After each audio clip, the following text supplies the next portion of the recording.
भागवत पुराण 9वां अध्याय। ब्रह्मा जी के द्वारा भगवान की स्तुति। ब्रह्मा जी ने कहा, प्रभु, आज बहुत समय के बाद मैं आपको जान सका हूँ। ओह, कैसे दुर्भाग्य की बात है कि देहधारी जीव आपके स्वरूप को नहीं जान पाते। भगवान, आपके सिवा और कोई वस्तु नहीं है।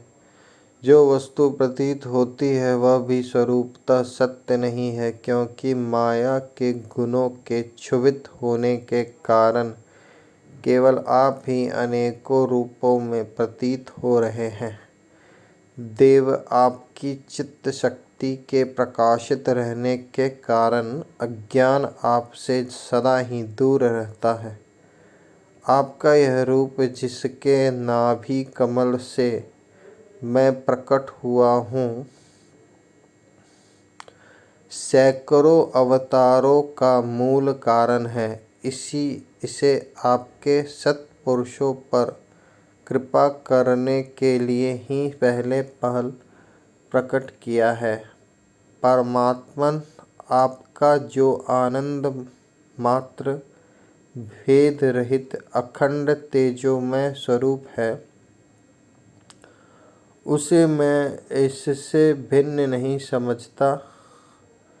इसलिए मैंने विश्व की रचना करने वाले होने पर भी विश्वातीत आपके इस अद्वितीय रूप की ही शरण ली है। यही संपूर्ण भूत और इंद्रियों का भी अधिष्ठान है। हे विश्व कल्याण में, मैं आपका उपासक हूँ। आपने मेरे हित के लिए ही मुझे ध्यान में अपना यह रूप दिखलाया है। जो पापात्मा विषयासक्त जीव है, वे ही इसका अनादर करते हैं। मैं तो आपको इसी रूप में बार बार नमस्कार करता हूँ। मेरे स्वामी, जो लोग वेद रूप वायु से लाई हुई आपके चरण रूप कमल कोश की गंध को अपने कर्ण पटुओं से ग्रहण करते हैं, उन अपने भक्त जनों के हृदय कमल से आप कभी दूर न होते, क्योंकि वे पराभक्ति रूप डोरी से आपके पाद पाद्यों को बांध लेते हैं। जब तक पुरुष आपके अभयप्रद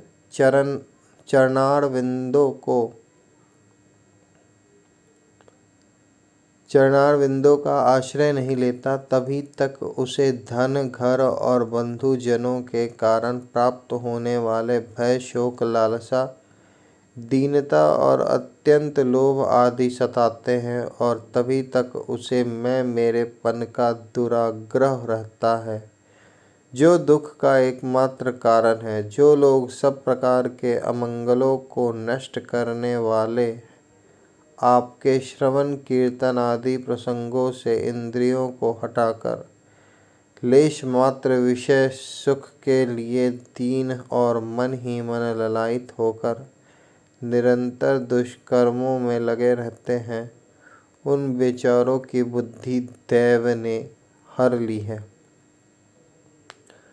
अच्युत उरुक्रम, इस प्रजा को भूख, प्यास, वात, पित्त, कफ, सर्दी, गर्मी, हवा और वर्षा से परस्पर एक दूसरे से तथा कामाग्नि और दुस्सह क्रोध से बार बार कष्ट उठाते देखकर मेरा मन बड़ा खिन्न होता है।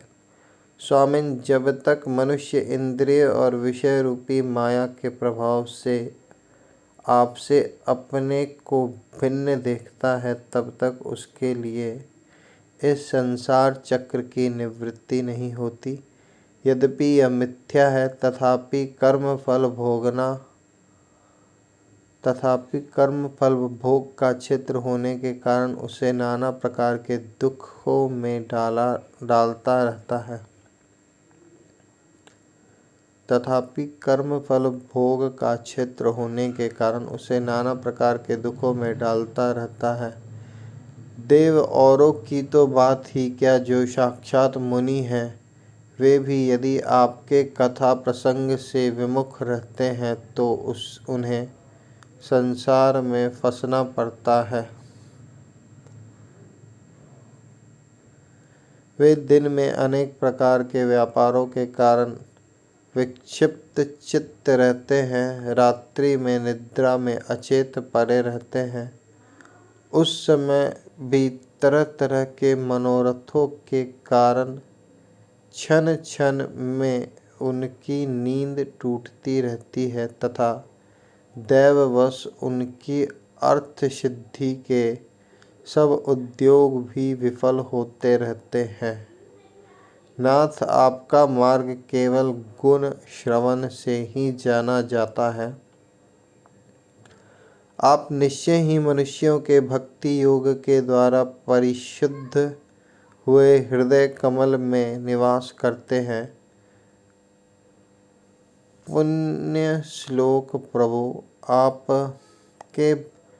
आपके भक्त जन जिस जिस भावना से आपका चिंतन करते हैं उन साधु पुरुषों पर अनुग्रह करने के लिए आप वही वही रूप धारण कर लेते हैं। भगवान, आप एक हैं तथा संपूर्ण प्राणियों के अंतःकरणों में स्थित और उनके परम हितकारी अंतरात्मा हैं। इसलिए यदि देवता लोग भी हृदय में तरह तरह की कामनाएं रखकर भांति भांति की विपुल सामग्रियों से आपका पूजन करते हैं तो उससे आप उतने प्रसन्न नहीं होते जितने सब प्राणियों पर दया करने से होते हैं। किंतु वह सर्वभूत दया असत पुरुषों को अत्यंत दुर्लभ है।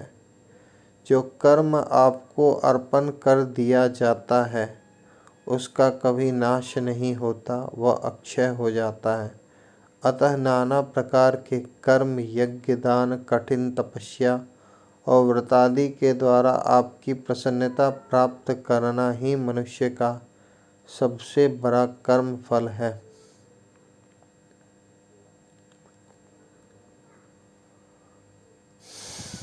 क्योंकि आपकी प्रसन्नता होने पर ऐसा कौन फल है जो सुलभ नहीं हो जाता। आप सर्वदा अपने स्वरूप के प्रकाश से ही प्राणियों के भेद भ्रम रूप अंधकार का नाश करते रहते हैं तथा ज्ञान के अधिष्ठान साक्षात परम पुरुष हैं।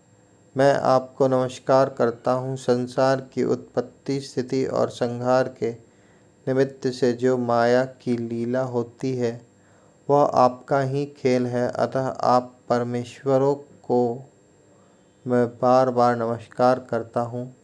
जो लोग प्राण त्याग करते समय आपके अवतार, गुण और कर्मों को सूचित करने वाले देवकी नंदन, जनार्दन, कंस निकंदन आदि नामों का विवश होकर भी उच्चारण करते हैं, वे अनेकों जन्मों के पापों से तत्काल छूटकर मायादि आवरणों से रहित ब्रह्म पद प्राप्त करते हैं।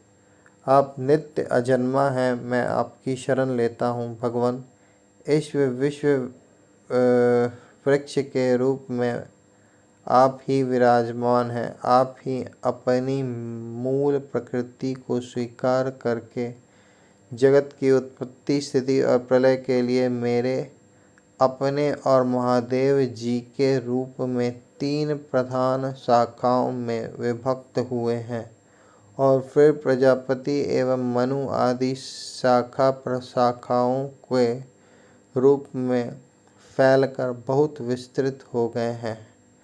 मैं आपको नमस्कार करता हूँ।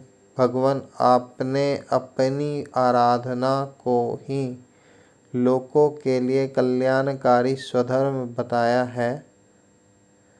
किंतु वे इस औरों से उदासीन रहकर सर्वदा विपरीत निषिद्ध कर्मों में लगे रहते हैं। ऐसी प्रमाद की अवस्था में पड़े हुए इन जीवों की जीवन आशाओं को जो सदा सावधान रहकर बड़ी शीघ्रता से काटता रहता है, वह बलवान काल भी आपका ही रूप है। मैं उसे नमस्कार करता हूँ। यद्यपि मैं सत्य लोक का अधिष्ठाता हूँ, जो दो परार्थ पर्यंत रहने वाला और समस्त लोकों का वंदनीय है, तो भी आपके उस काल रूप से डरता रहता है। उससे बचने और आपको प्राप्त करने के लिए ही मैंने बहुत समय तक तपस्या की है। आप ही अधियज्ञ रूप से मेरी इस तपस्या के साक्षी हैं। मैं आपको नमस्कार करता हूँ। आप पूर्व काम हैं। आपके किसी विषय सुख की इच्छा नहीं है, तो भी आपने अपनी बनाई हुई धर्म मर्यादा की रक्षा के लिए पशु पक्षी मनुष्य देवता आदि जीव योनियों में अपनी ही इच्छा से शरीर धारण कर अनेक लीलाएं की हैं।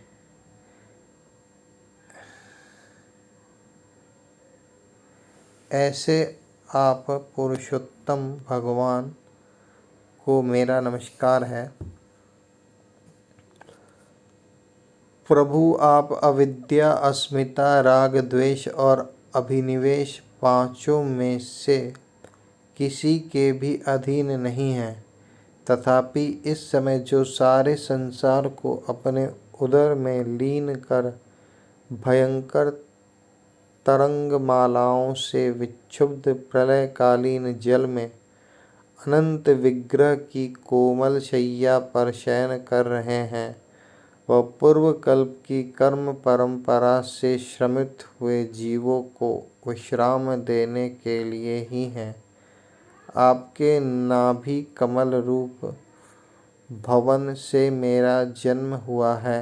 यह संपूर्ण विश्व आपके उदर में समाया हुआ है। आपकी कृपा से ही मैं त्रिलोकी की रचना रूप उपकार में प्रवृत्त हुआ हूँ। इस समय योग निद्रा का अंत हो जाने के कारण आपके नेत्र कमल विकसित हो रहे हैं। आपको मेरा नमस्कार है। आप संपूर्ण जगत के एकमात्र सुखद सुहृद और आत्मा हैं तथा शरणागतों पर कृपा करने वाले हैं। अतः अपने जिस ज्ञान और ऐश्वर्य से आप विश्व को आनंदित करते हैं, उसी से मेरी बुद्धि को भी युक्त करें, जिससे मैं पूर्व कल्प के समान इस समय भी जगत की रचना कर सकूं। आप भक्त वांछा कल्पतरु हैं। अपनी शक्ति लक्ष्मीपति के सहित अनेकों गुणावतार लेकर आप जो जो अद्भुत कर्म करेंगे, मेरा यह जगत की रचना करने का उद्यम भी उन्हीं में से एक है। अतः इसे रचते समय आप मेरे चित्त को प्रेरित करें, शक्ति प्रदान करें, जिससे मैं सृष्टि रचना विषयक अभिमान रूप मद से दूर रह सकूं। प्रभु, इस प्रलयकालीन जल में शयन करते हुए आप अनंत शक्ति परम पुरुष के नाभि कमल से मेरा प्रादुर्भाव हुआ है और मैं हूँ भी आपके ही विज्ञान शक्ति। अतः इस जगत के विचित्र रूप का विस्तार करते समय आपकी कृपा से मेरी वेद रूप वाणी का उच्चारण लुप्त न हो। आप अपार करुणामय पुराण पुरुष हैं। आप परम प्रेममयी मुस्कान के सहित अपने नेत्र कमल खोलिए और शेष शैया से उठकर विश्व के उद्भव के लिए अपनी सुमधुर वाणी से मेरा विषाद दूर कीजिए। श्री मैत्री जी कहते हैं, विदुर जी, इस प्रकार तप, विद्या और समाधि के द्वारा अपने उत्पत्ति स्थान श्री भगवान को देखकर तथा अपने मन और वाणी की शक्ति के अनुसार उनकी स्तुति कर ब्रह्मा जी थके से होकर मौन हो गए। श्री मधुसूदन भगवान ने देखा कि ब्रह्मा जी इस प्रलय जल राशि से बहुत घबराए हुए हैं तथा लोक रचना के विषय में कोई निश्चित विचार न होने के कारण उनका चित्त बहुत खिन्न है। तब उनके अभिप्राय को जानकर वे अपनी गंभीर वाणी से उनका खेद शांत करते हुए कहने लगे। श्री भगवान ने कहा, वेद गर्भ, तुम विषाद के वशीभूत हो, आलस्य न करो, सृष्टि रचना के उद्यम में तत्पर हो जाओ। तुम मुझसे जो कुछ चाहते हो उसे मैं पहले ही कर चुका हूँ। तुम एक बार फिर तप करो और भागवत ज्ञान का अनुष्ठान करो। उसके द्वारा तुम सब लोगों को स्पष्टतया अपने अंतःकरण में देखोगे। फिर भक्ति युक्त और समाहित चित्त होकर तुम संपूर्ण लोक और अपने में मुझको व्याप्त देखोगे तथा मुझ में संपूर्ण लोक और अपने आप को देखोगे। जिस समय जीव काष्ठ में व्याप्त अग्नि के समान समस्त भूतों में मुझे ही स्थित देखता है, उसी समय वह अपने अज्ञान रूप मल से मुक्त हो जाता है। जब वह अपने को भूत, इंद्रिय, गुण और अंतःकरण से रहित तथा स्वरूपतः मुझसे अभिन्न देखता है, तब मोक्ष पद प्राप्त कर लेता है। ब्रह्मा जी, नाना प्रकार के कर्म संस्कारों के अनुसार अनेक प्रकार की जीव सृष्टि को रचने की इच्छा होने पर भी तुम्हारा चित्त मोहित नहीं होता। यह मेरी अतिशय कृपा का ही फल है। तुम सबसे पहले मंत्र दृष्टा हो। प्रजा उत्पन्न करते समय भी तुम्हारा मन मुझ में ही लगा रहता है। इसी से पापमय रजोगुण तुमको बांध नहीं पाता। तुम मुझे भूत, इंद्रिय, गुण और अंतःकरण से रहित समझते हो। इससे जान पड़ता है कि यद्यपि देहधारी जीवों को मेरा ज्ञान होना बहुत कठिन है, तथापि तुमने मुझे जान लिया।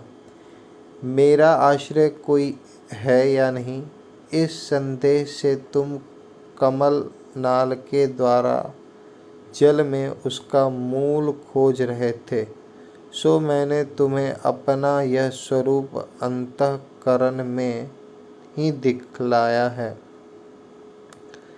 प्यारे ब्रह्मा जी, तुमने जो मेरी कथाओं के वैभव से युक्त मेरी स्तुति की है और तपस्या में जो तुम्हारी निष्ठा है, वह भी मेरी ही कृपा का फल है। लोक रचना की इच्छा से तुमने सगुण प्रतीत होने पर भी जो निर्गुण रूप से मेरा वर्णन करते हुए स्तुति की है, उससे मैं बहुत प्रसन्न हूँ। तुम्हारा कल्याण हो। मैं समस्त कामनाओं और मनोरथों को पूर्ण करने में समर्थ हूँ। जो पुरुष नित्य प्रति इस स्रोत द्वारा स्तुति करके मेरा भजन करेगा, उस पर मैं शीघ्र ही प्रसन्न हो जाऊंगा। तत्ववेत्ताओं का मत है कि पूर्त, तप, यज्ञ, दान, योग और समाधि आदि साधनों से प्राप्त होने वाला जो परम कल्याणमय फल है, वह मेरी प्रसन्नता ही है। विधाता, मैं आत्माओं का भी आत्मा और स्त्री पुत्रादि प्रियाओं का भी प्रिय हूँ। देहादि भी मेरे ही लिए प्रिय है, अतः मुझसे ही प्रेम करना चाहिए। ब्रह्मा जी, त्रिलोकी को तथा जो प्रजा इस समय मुझ में लीन है, उसे तुम पूर्व कल्प के समान मुझसे उत्पन्न हुए अपने सर्व वेदमय स्वरूप से स्वयं ही रचो। श्री मैत्रेय जी कहते हैं, प्रकृति और पुरुष के स्वामी कमलनाभ भगवान सृष्टिकर्ता ब्रह्मा जी को इस प्रकार जगत की अभिव्यक्ति कराकर अपने उस नारायण रूप से अदृश्य हो गए।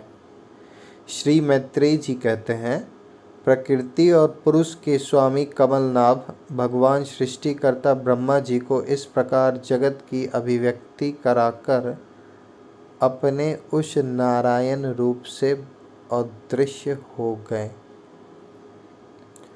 इस प्रकार भागवत पुराण तृतीय स्कंध 9वां अध्याय समाप्त होता है और अगले अध्याय में 10 प्रकार की सृष्टि का वर्णन किया गया है। जय श्री हरि, जय श्री नारायण।